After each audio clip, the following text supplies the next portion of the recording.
কারণ আশা কর্মীদের উপর সারা রাজ্য জুড়ে দীর্ঘদিনের আন্দোলনের ফলে 10,000 টাকা মাত্র সরকার দিয়েছে, যেটা 15,000 টাকা আমাদের দাবি ছিল।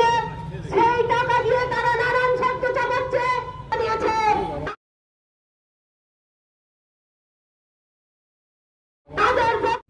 সবার প্রিয় অর্পণ অটোমোবাইল নিয়ে এলো নানা স্টাইলিশ ই বাইকের সম্ভার।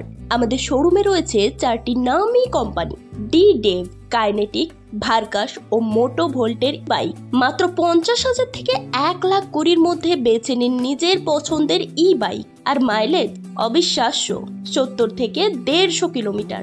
বাইকগুলির যত্ন নিতে রয়েছে আমাদের সুদক্ষ কারিগরের দল, আর সাথে থাকছে 1 থেকে 3 বছরের ওয়ারেন্টি। বাইকগুলির ব্যাটারি আধুনিক লিথিয়াম ও লিড অ্যাসিড প্রযুক্তি সহ। পাচ্ছেন প্রতিটি বাইকে 5,000 টাকা পর্যন্ত ক্যাশব্যাক, আর সেফটির জন্য হেলমেট ও নিশ্চিত উপহার। যুগের সঙ্গে তাল মিলিয়ে স্টাইলিস্ট হতে আজই চলে আসুন অর্পণ অটোমোবাইলে। ঠিকানা রাজগ্রাম, বাঁকুড়া। বিনা বেতনে আশা কর্মীদের সুকৌশলে বিভিন্ন কাজ করিয়ে নেওয়া এবং মোবাইল কিনতে বাধ্য করা এবং ইনসেনটিভটা রেগুলার দেওয়া, অনারিয়াম বৃদ্ধি করা, এই দাবিতে না হয়েছে।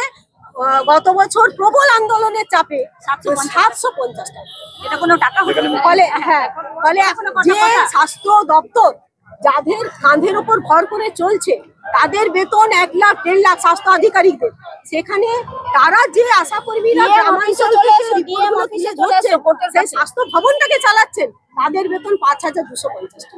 এটা বেতন নয়, অনারিয়াম বরাদ্দ বৃদ্ধি করেছে, আপনারা সবাই জানেন, এবং দর হেঁকে করেছেন। সেখানে বোঝাই যায় না রাজ্যের কোনো অর্থনৈতিক সংকট বা সমস্যা আছে বলে, বলছেন কত চাই বল।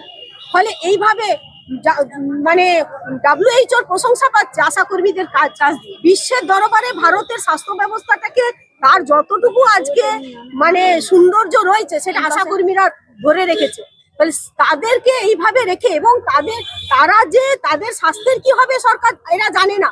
এরা যে রিটায়ার করবে, এদের কেমন করে বাঁচবে মরবে, এদের স্বাস্থ্যের দায় সরকার নিচ্ছে না, এদের স্বাস্থ্য বীমার আওতায় আনছে না। আমরা চাই যারা আপামর জনসাধারণের স্বাস্থ্যের দিকে লক্ষ্য রাখছে, তাদের স্বাস্থ্যটাকে ঠিক করার চেষ্টা করছে, সরকার তাদের স্বাস্থ্যের দায়িত্ব নেই।